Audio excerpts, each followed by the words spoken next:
Hello, everyone, and welcome to Friend Diagram.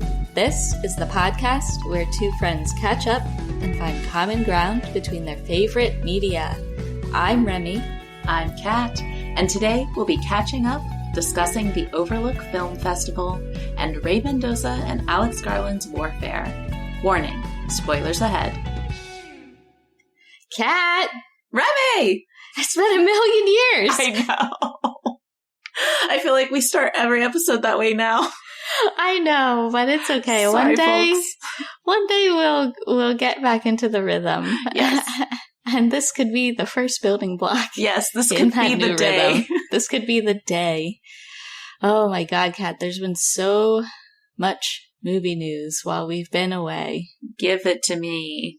Oh my God, just so much. I'm just going to give you the real top highlights, okay? Okay. Let's start just with in the Warner Brothers universe, because the first thing I was going to talk to you about is the shakeup in some of their key release dates for the year. This is old movie news now, but we got to talk about the fact that One Battle After Another was moved from its August slot to a new September date at the end of September. And that opened up a release date in August for Zach Cregger's Weapons to move to 2025. Amazing. It was originally slated for 2026, but that little switch around has opened up that spot. And now we have a teaser and today a full trailer for Weapons, and it looks so fucking sick, and I'm so excited. Gosh. It's got Josh Brolin and Julia Garner, and it looks really cool. Ooh, and Kat, you gotta see this trailer. It rocks. I gotta. I'm very excited about that. So excited. August 8th. Put it on the calendar. I'm so excited. Zach Cregger. I'll be there every time he's got a new film. Every time. I've been really wanting to rewatch Barbarian. I just watched Lovely, Dark, and Deep. I don't know if you've seen that. I haven't. How was it? I liked it. It was not, like, world-changing, but it was lovely, and I really like Georgina Campbell. She's great. I always want to say Regina Campbell, and I have to think really hard about it. But she was really good in that, and I thought it had good scares, while still being, like, clearly indie. Really Yeah. I rewatched her episode of Black Mirror the other day, and I was like, yeah, this still hits. I don't think I've seen that one. Hang the DJ? I think that's what it's called. It's great. It's one of the only non-depressing episodes of Black Mirror. Yeah. Which, I mean, it's not a slight against Black Mirror. I think it's excellent. It's excellent and extremely creative and effective writing, but I often feel bummed out by it. When it first came out, I, like, binge-watched the whole first season or whatever, and then I felt really bad, and I never came back. I was like, I felt really bad after watching all of this. You should definitely check out Georgina Campbell's episode. It's great. Okay, yeah. Okay, so yeah, Weapons. Oh my God, Kat. That's like one of my exciting tentpoles of the summer now, and that's thrilling. And, also, the One Battle After Another trailer was released since we last spoke, and it looks fucking awesome. It looks exciting and funny and cool. So, that was already my most anticipated for the year, and so we're right on track for that. Other exciting news in the Warner Brothers universe is that Sinners is burning up the box office. You haven't been able to see it yet, so we can't talk about it yet, but hopefully once you see it, I'm so excited about it. We can cover it on the pod. I'm excited for you I'm to glad see it, like, lived up to the hype. I'm glad that people are liking it. And yeah, definitely. Because I saw that trailer and I was like, ooh, that's a good trailer. And was very, very hopeful for the film. So I'm really excited. Yeah. So just really promising that it's doing really well at the box office. And so that's quite exciting. Other exciting news, we got the con lineup. There's been 2 waves of con lineup announcements. It's looking great, but one of the things I'm most excited about is that Ari Aster's next film, Eddington, will debut at Cannes, and it got dated for release in July. Oh. So July 18th, Eddington is coming to us. Oh, Scott's birthday. Oh, fun. Wow. We can go for his birthday. How does Scott feel about Ari Aster's body of work? He really likes Midsommar and Hereditary, and we have not seen Beau is Afraid together, so I need to show him that at some point, because I wonder if revisiting it, I'll like it better, because I know you loved it, but I found it very anxiety-inducing, and it is. I totally get that. It was like a fever dream that I really wanted to wake up from. Yeah, and I was like, this is a stone-cold masterpiece. I'm so glad you liked it. It was a lot, but yeah. I mean, the performances were incredible. And artistically, it was amazing. It just wasn't my kind of plot, I suppose. Joaquin will be back again starring in Eddington. Yes. Yeah. So that's exciting. And Lynn Ramsey's next film, I think it's called Die My Love. That will be debuting at Cannes. We've spoken about her film You Were Never Really Here on this pod before, which I am a big fan of. So this is her first film since that one. Speaking of Joaquin. Yeah. But I was just thinking, I think Joaquin excited for that. And then there's a bunch of other ones. And I mean, it's just, the Cannes lineup is always so exciting. So that's going to be great. I can't wait to see the reactions. Yeah. And also, exciting news from the Oscar category world. Did you hear that there will be an Oscar for stunt design starting in 2027? Yes, appreciate those guys. Let's go. And gals. I know. Obviously. I knew you'd be really excited. Yes. Oh my gosh. So good. Yeah. All I can think about is how many years we've missed of giving that award. We need to give it retrospectively. We need to really look at body of work throughout. We absolutely do. I mean, every Mad Max movie needs to have at least 6 of the stunt awards. Wow. Yeah, I know. And every Mission Impossible. Anyway, so yeah, that was really exciting news that I wanted to make sure you knew about. Because I knew you'd be very into that. That's amazing. That might be my new favorite Oscars category. I'm very excited for that. I'd love to know, who do you think they'll have give the award the first time? I don't know. Maybe Chad Stahelski? Maybe someone more senior than that? I don't know. I think, I just can't wait to find out the possibilities. Exciting. Anyway, we don't need to produce the 2027 Academy Awards right now. We'll get to that later when the time comes. Hopefully we're in charge of it by then. I know, yeah. Hit us up. My God. I need a job desperately. Yeah. So I'm really good. My heart is a spreadsheet. Let's go. Let's go. Speaking of, I got a text from my mom the other day, and she said, I just listened to your Friend Awards for the year while I was cleaning the house today. Aww. And she said she loved it. And I was like, that's really great to hear. So my mom is a fan of the Friendies. That's so sweet. I love that so much. So sweet. I loved it. Yeah. So put that at the top of the resume. My mom says our award show is good. We have the best awards show in town. Oh, man. Yeah. Exciting times. Exciting times in the film world. You know what's really exciting, Kat? What? I went to my first ever film festival. Woo! It finally happened. Oh my God. It rocked. I absolutely loved it.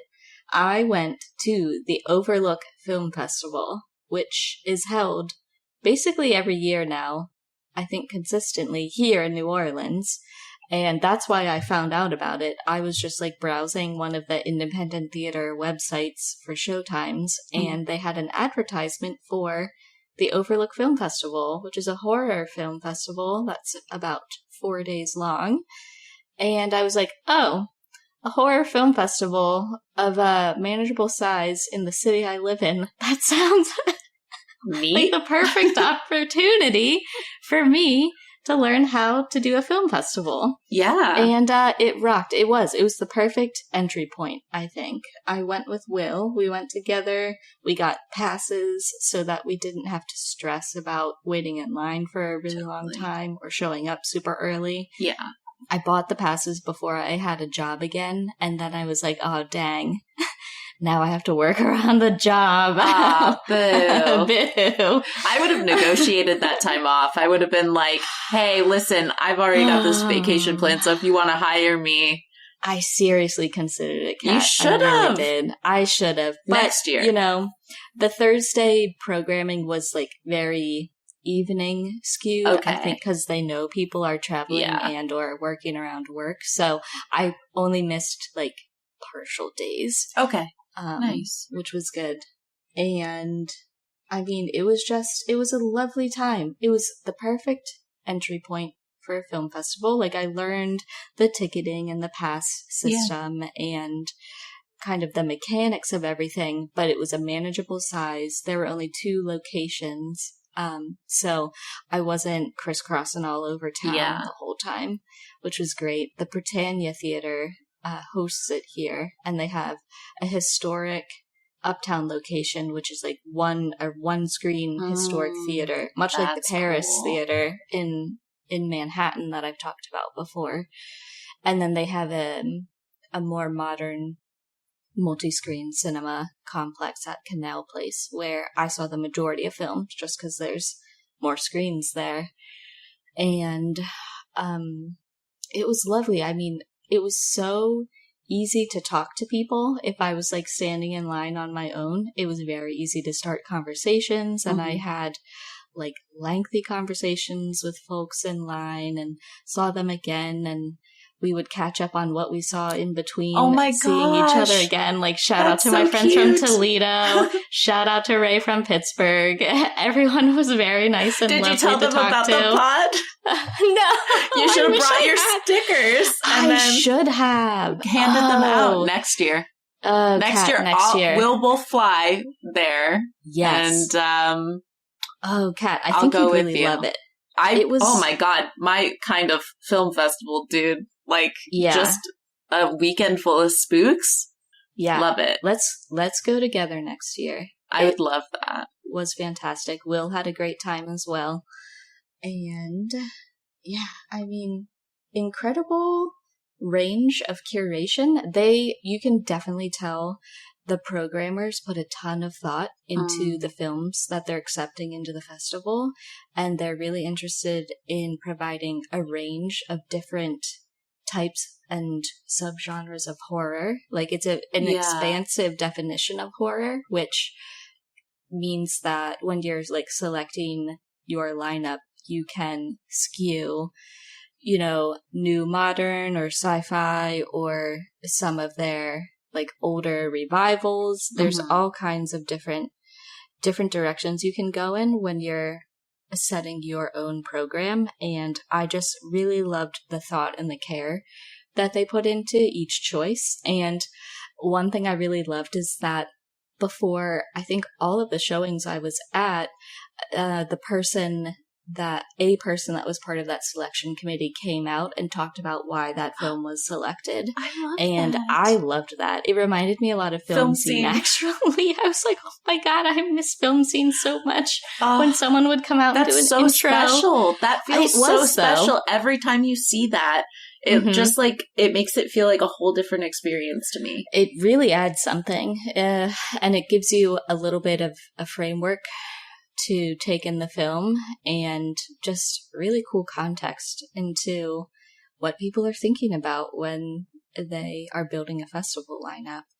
And then there were a ton of like director and or crew and or cast Q&As after a ton of the films. Like, the majority of screenings had the director present, and that was really fantastic as well. So the directors and the crews were like walking around in the mix, like they were going to screenings too, and they're cool. clearly a fan, and so that was really neat just to see these like cool people around also enjoying the film festival. So yeah, Kat, you would love it. We should 100% go again. Yeah. It was awesome. So I am thinking that I'm just going to give you kind of a quick rundown of some of my favorites that I saw at the festival. I won't go too in depth, but I'll give you like I have my 6 standouts from the Overlook Film Festival. Perfect. And they're not ranked except for number 1. There was a clear standout, and then I have 5 more that I also absolutely really loved. Tied for second, exactly. And I'm going to start with number 1. Let's not beat around the bush. My favorite feature-length film that I saw at Overlook this year was called 40 Acres. Ooh. And it's a film directed by R.T. Thorne, and it stars Danielle Deadwyler and just an incredible ensemble around her. And this is a new near-future, post-pandemic, post-famine struggle for survival kind of horror movie, where a very, very prepared, very cool-ass family has to defend their rural homestead in rural Canada. And it's excellent. It's very exciting. Lots of very likable protagonists that are also relatable in different ways, with great action and great tension and some very outstanding sequences. I don't want to give more away than that, but it's basically like a huge hell yeah movie. And so certified hell yeah. This is 40 Acres. You gotta check it out. It is incredible. I really hope it gets at least a limited release in the US at some point. I haven't seen any release schedule, but I think Magnolia produced it, so there's got to be some chance it could get some sort of release in the US this year. And I think that would be excellent, because I think this would be like a huge crowd pleaser. Yeah. And I also think it would be definitely in the same wheelhouse. Like, if you loved Sinners, I think you'd really like 40 Acres. Like, there's a great balance of action and horror that would appeal to both, as long as you're not squeamish about injury. And so, yeah, 40 Acres, I was blown away by that. So I will definitely keep you updated, Kat, if I see any news about a release in the US for that film. Yes, please. I would love to see that.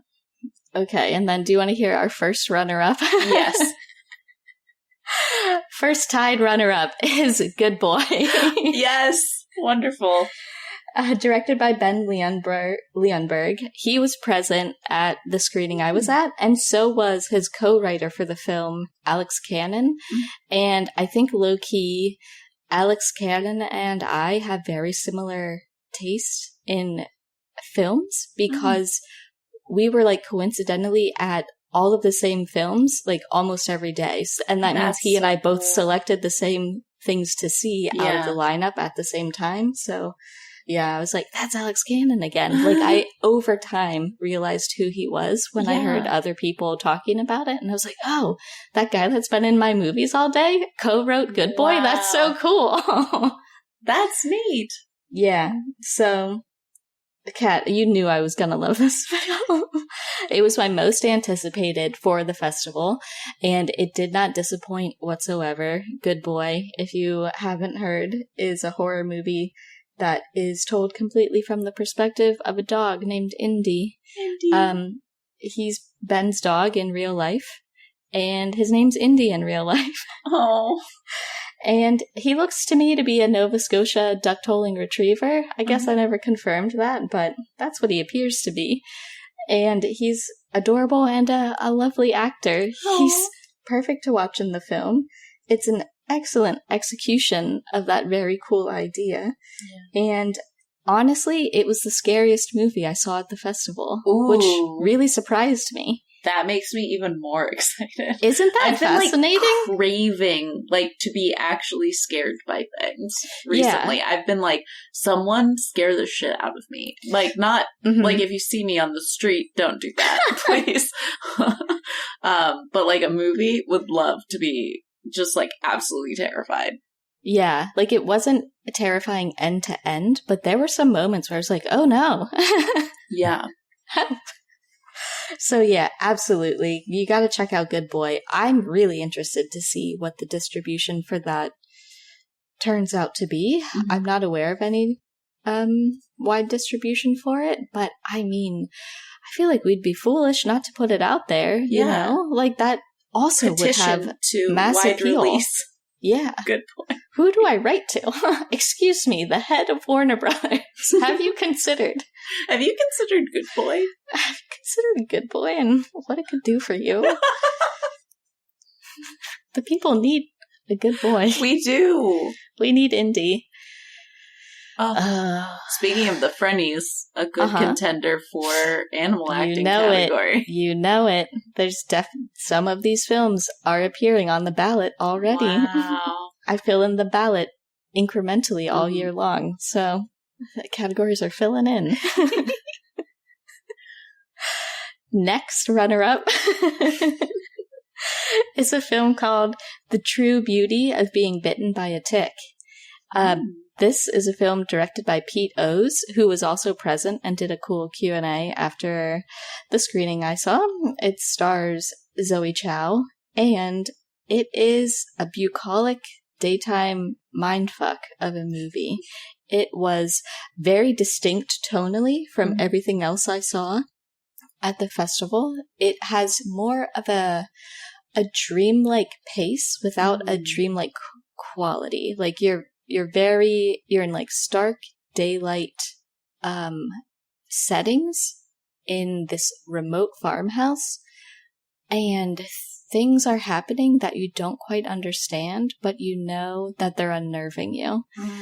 And I thought it was very cool. It had a really unique tone with a great use of humor and setting. It had like a very knowing humor, and I felt somewhat, what's the word where you know people are making fun of you? Paranoid? No, it's kind of like exposed. I felt exposed as like a person who is tired of living in the city and wants to move to a remote homestead and be peaceful in the countryside. And Pete O's really got my ass on that perspective. But yeah, this was a really unique film. I don't want to give anything away because I think the eerie tension really comes from being like, what the fuck is going on in this movie? So the less you know, the better. Wonderful. But very cool flick. Oh, Kat, our next runner-up. Runner-up number 3. This was one of 2. 4. I guess we're at runner-up number 3. Sorry. Which is number 4 in the total list. This was one of my most anticipated as well going into the festival. It's Cloud from Kiyoshi Kurosawa. Oh, yeah.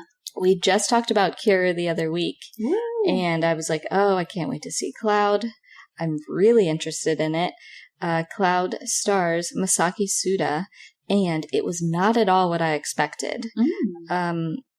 It was like a thoroughly modern and almost impossible to predict what was going to happen moment to moment.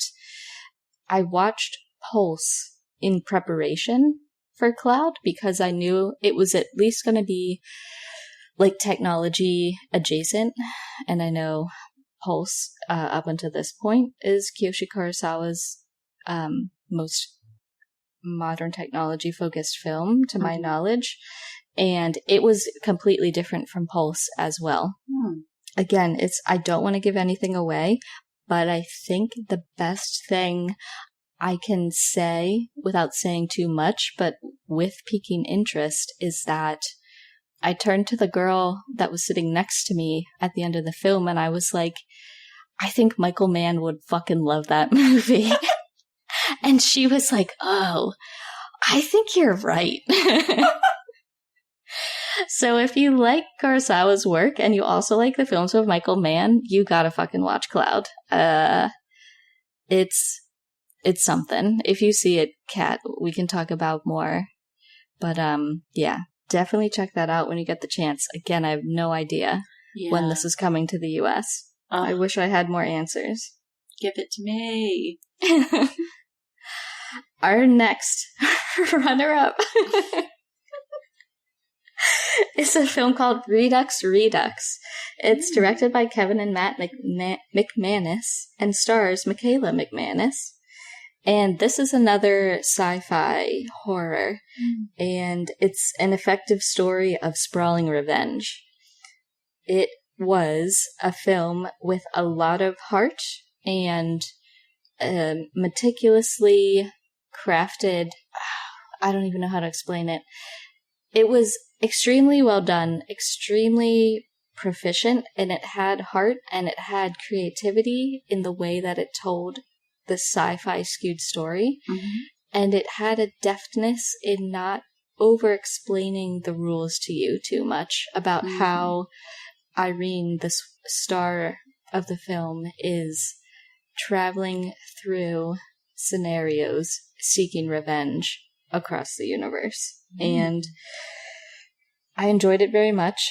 It had great technical proficiency. I loved the emotional elements. It was perhaps one of the most emotionally rich movies I saw at the festival. And I was very surprised to find out mid-movie that Jim Cummings is in it. I hadn't looked up anything about it, and then suddenly Jim Cummings was there, and I was like, oh my god, what's the good version of a jump scare? A surprise? I decided Joy Jolt is what I'm going to call. I love that. I was like, Jim Cummings appeared, and I just had a Joy Jolt in my heart. I was like, fuck yeah. So exciting. Yeah. So obviously it went straight onto my favorites list because he was in it. And yeah, I don't want to tell you much more about it. You should definitely check it out. Keep your secrets then. Yeah. Redux Redux. Yeah. Great time. Okay. My final runner-up is a film called Touch Me. It's directed by Addison Hyman, and it stars Olivia Taylor-Dudley. This was by far the funniest film that I saw at the festival. It's also more of a sci-fi tale, and it's about two codependent, kind of deadbeat friends that fall under the spell of a sexy extraterrestrial. And they kind of become enthralled with him on his fuckboy compound and have to decide if nefarious things are going on or not. Interesting. This is like a really great midnight movie to see with a crowd because it had a lot of laughs and a lot of great energy and just a lot of just surprising choices that really worked. And I had a very fun time watching Touch Me. And I believe it won the jury prize of the festival. Oh. So congrats to them. Wonderful. All of those sound so good. Yeah. Yep. Those are my Overlook Film Festival 2025 highlights. And I'll try to keep you abreast of any release dates that I hear for any of these, Kat. Yeah, I would love to be able to see them, even just on streaming. Give them to me. Yeah. Scare me. Terrify me. Let's go next year. Yes, please. In other exciting movie news, we both recently saw Alex Garland's new film that he co-wrote and co-directed with Remy Mendoza called Warfare. And I thought it was excellent. I was absolutely just kind of blown away by it. So the film is set on the backdrop of the Iraq War, and it follows a team of Navy SEALs that are led by Eric, who is played by Will Poulter. And they are performing some kind of surveillance operation from a secured building.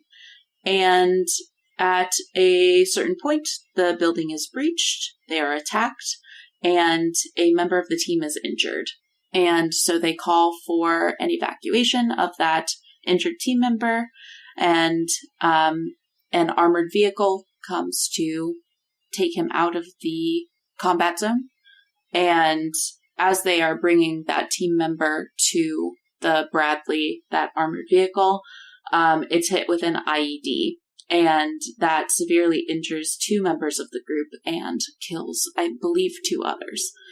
And the rest of the film kind of follows how the team fares after this attack and kind of the consequences of trying to function while dealing with 2 very injured people, but also dealing with your own injuries that may be not visible, like being concussed and having TBI and things like that. So I thought it was a excellent depiction of realistic effects of what an incident like that would be. Absolutely. I think realism was certainly the point of the exercise of the film. My little blurb about it was that it's a hyper-realistic retelling of a failed recon mission during the Iraq War of 2006, as remembered by the people present. Yes.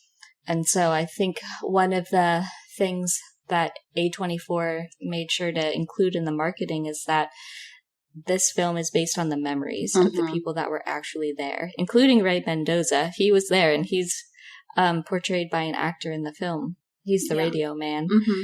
And it was very heavily based on interviews and cross-correlations between people's testimony, and I think Ray Mendoza really went into the project with the intention of making this very true to the events that the people experienced, and an honest recollection of what he experienced and what his friends experienced during these events.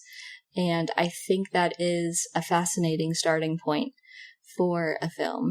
And I also think on top of that devotion to fidelity, it's fascinating that the vast majority of the film also plays out in real time, which is a very difficult initiative to execute as well. Yeah. I'm really glad that you brought that up. I'll also note that in some of the interviews that Ray Mendoza gave, he was talking about how Elliot, the person that initially gets injured, doesn't have memory of that incident at all. And so the film is dedicated to him and is meant as kind of a way to give him that memory. But one thing that I thought was interesting was I immediately went to the internet after seeing it and was like, did people love this as much as I did? Like, I found it fascinating. I found it really insightful. And as there is for every movie, some people didn't seem to get the point, or kind of seem to not really understand, like, it as a package, if that makes sense. And I thought the fact that it is based on memory was a really interesting aspect to why I think a lot of people didn't get it, right? Memories aren't made for plot. They aren't, they aren't made for character arcs. They aren't, like, cool and exciting in the same way that a film typically is. They aren't shaped like a traditional story arc. Yes. And so I think what people were picking up on, that it lacked in plot, or they felt it lacked in plot or in character development. Yeah, I heard that criticism too. I think that comes down to the fact that this is actually meant to portray accurately, almost in a more documentary reenactment type fashion, what you're seeing. And it's not putting in flashy plot details. It's not creating things that didn't happen. And I really appreciated that. And I mean, obviously, people are allowed to think whatever they want to think about this film, but I really valued that. And I think that comes across in the story's development as well. Absolutely. So if you go see it, kind of have that in mind, because I think that if you think about your own memories, you'll realize that, like, the character development's just really not there, I guess. Well, yeah, and certainly not over the course of one day. No, of course. Yeah. These are very specific events that it was within the time of one day, I'm certain, right? Yeah, totally. I think it was like over 12 hours or something. Yeah. Yeah, I think if you have the understanding that this is a project devoted to fidelity, then you're perfectly calibrated going into the film. And if you're expecting a glamorized narrative of warfare, then you would be disappointed. And I think it's really important to have films that aren't glamorizing these types of events and are giving you the facts as starkly as possible. Yes, absolutely. And I think it's really fascinating because it's a co-directed production that had two distinct goals from each director, as far as I understand. And even though each director's point of view and goals were distinct, they were synergistic. And cohesive, yeah. And cohesive, because obviously we talked about Ray Mendoza's goal of making a testament to what happened for Elliot, and I believe, certainly centrally for Elliot, but for others as well. Yeah, absolutely. And I think Alex Garland just wanted to show something that really lays to bear the grueling and horrific events that people go through when they are in combat and in this sort of operation and or living in an occupied neighborhood. And even though those are two slightly different goals, they work perfectly together in this project. Absolutely. Yeah. One thing that I wrote down with that coincides with that, like, sensation of fidelity, or that, like, goal of fidelity, is that this film doesn't glorify war, like you said. Right. And there aren't, like, heroes in the story, in the sense that, like, a lot of war movies have, like, the good guy, right? There's also not, like, you never really understand, like, really what the overarching mission is, and there's not a defined bad guy.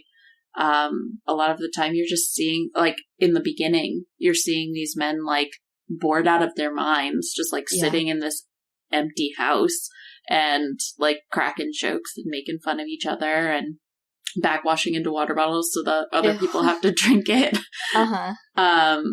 As they, like, survey this area. And I think that a lot of other critiques that I've seen online are that it's not anti-war. And I would fight back to that with, it's not pro-war either. It's not glorifying it. No one's coming into that movie and leaving saying, like, wow, that looked like a great time with my bros. Would love to go enlist me right now. Great time.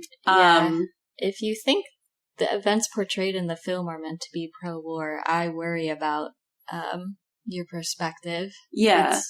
I think the devotion to fidelity, at least from Alex Garland's point of view, is meant to be a deterrent in that we're showing you exactly how it was, and that should make you kind of sick. Yeah. It shouldn't make you feel animated to participate in something like that. Yeah, absolutely. Yeah. And I mean, there's a ton of commentary online too about how much this film meant to a lot of veterans from that time as well, and how accurate it was to their experiences. Scott and I actually had the pleasure of seeing the film with one of our friends who is a veteran, and he said it's the most realistic depiction of war that he's ever seen. Wow. And that was really special to understand that experience better and hear more about his experiences through the lens of the film.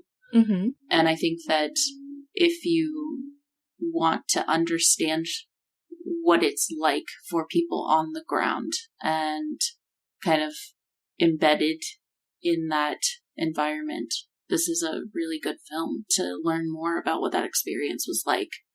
And I had one more thought.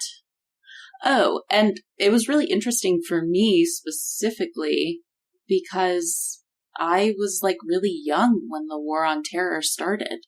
I was not even 5 when the towers fell, and the War on Terror had been going for nearly 20 years before it, ended, but before we stopped occupying.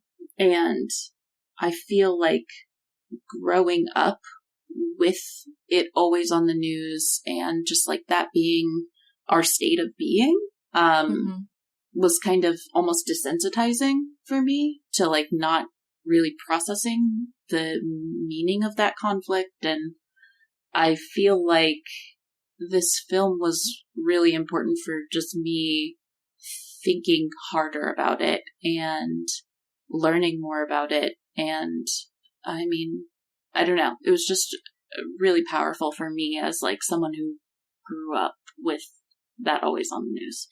I completely agree. And even though I'm a little bit older than you, I think this film brings a degree of detail that I certainly never experienced from watching the news.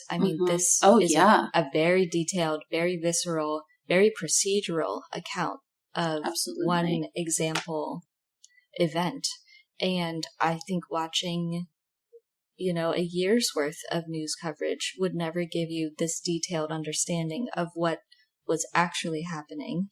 And when I'm receiving those details, that's what's making me wonder, like, okay, why are they there exactly? Yeah. And how are they allowed to just commandeer these people's homes and destroy it? And who are the people they're watching? And what's the threshold for deciding to do something? And the details are where the questions come from. The details are where the critical thinking can spring from more easily. And I completely agree with you, Kat. It's way more thought-provoking than the perception we grew up with, in that this is a war that's happening far away, and it's convoluted why we're there and why we're not leaving, and nobody has answers for you. Yeah, absolutely. When I was watching it, 20 Days in Mariupol is a totally different experience, and it's a hard watch in a completely different way. But I think that it kind of made me feel a similar way of like, wow, I'm seeing what it's really like. And I loved that 20 Days in Mariupol showed where the news footage had shown the exact same clips and like how it was presented in the news in like this very clean way, sanitized. If that makes sense. Yeah. But when you're seeing where the footage came from, it's so much more impactful and powerful. And I think that a similar phenomenon is happening in warfare, where you're actually getting to peek in to what it was like to be in combat. Yeah, and part of a team in combat, because I think that is a central element to this film. Is not that we're seeing one person that's engaged in this conflict. We're seeing a team that is working together with specific procedures, and we're seeing individual members make important decisions that have a huge impact on the remainder of the team. One important part that really stood out to me was when Will Poulter's character, who is in command of the first team, admits that he's not competent to continue on as the leader. Because he has, 2-3 concussions maybe. It's hard to tell, but he is recognizing that he cannot be in the leadership position again, and he vocalizes it. And there's procedures to, allocate that to someone else. And there's no fanfare about it. It's stated very plainly, but I think it is an incredibly selfless and important act that is portrayed in the film. And I don't mind that it wasn't, presented with a Hollywood sheen, I think it's very easy to take away the importance of that without the glamorization.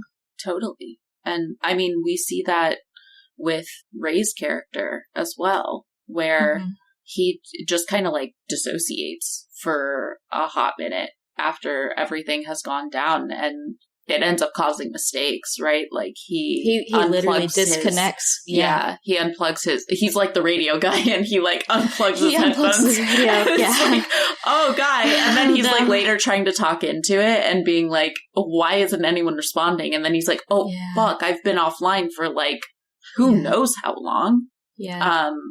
And it's like, you're seeing mistakes, you're seeing people, you're seeing what it's actually like, because they're not just like shaking it off and being like, you know, I took an IED to my head and now I'm cool, like, let's continue. It's like they're scared, and there's like screaming in the background for most of the movie, ambient screaming throughout.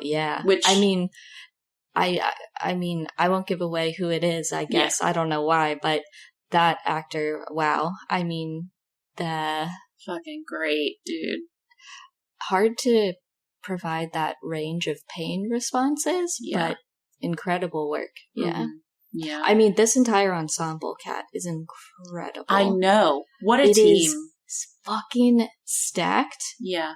Incredible young talent, really. I mean, end to end, excellent cast, very well done, very varied performances. I mean, there's such a range of responses to the events taking place, you know, from the extreme degree of, you know, gravely injured to people that are like dissociating.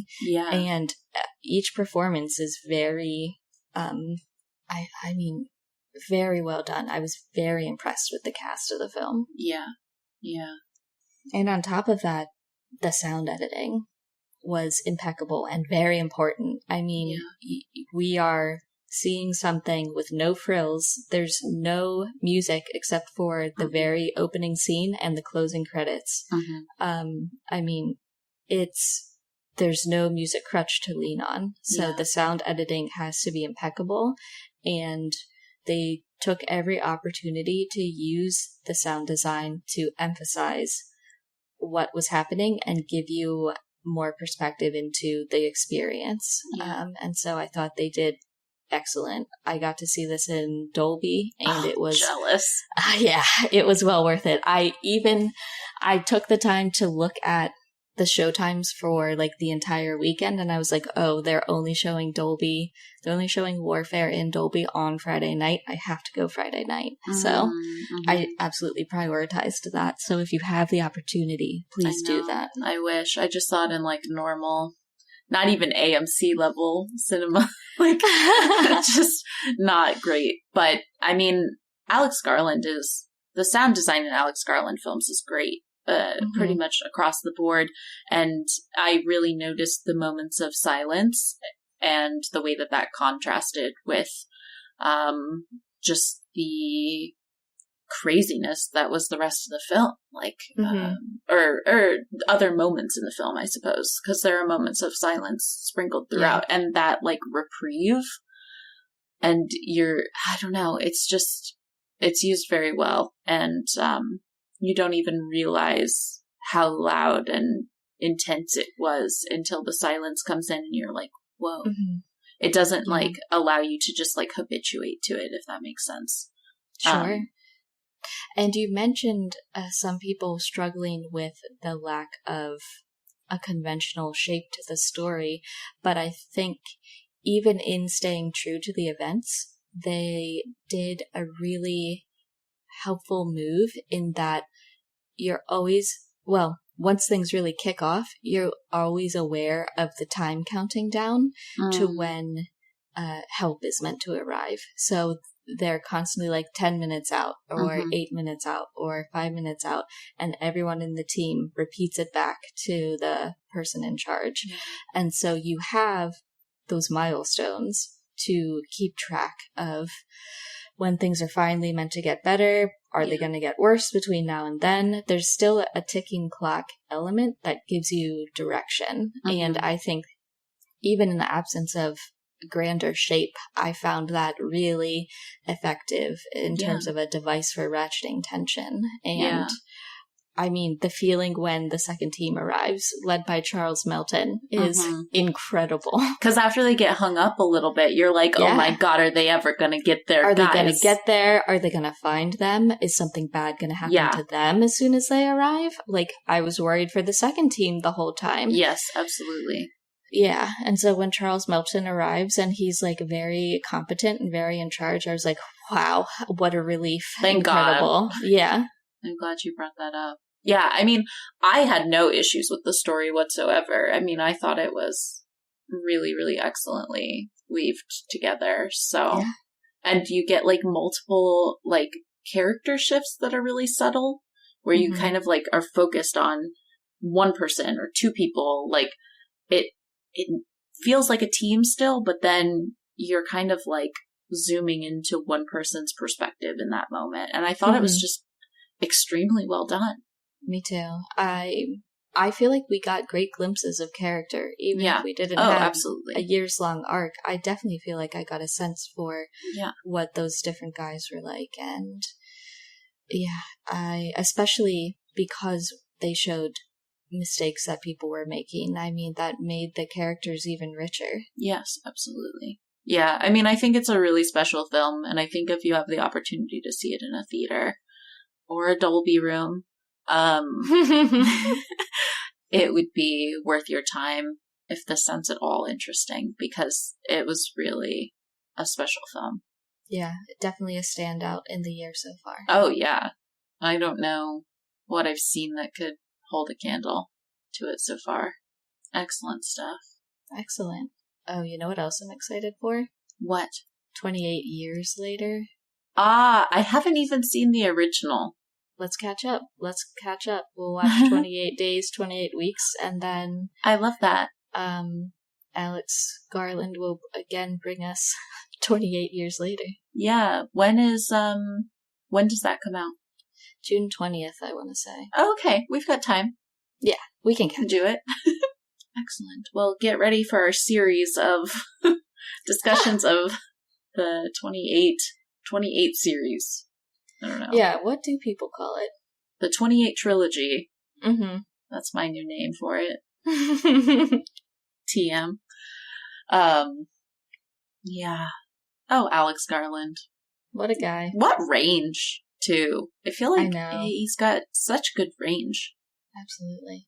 All right. Get out there. Get to the movies. Get your popcorn. Movies popcorn. Get to those dang theaters, people. And we'll see you when we see ya. Yeah, no promises.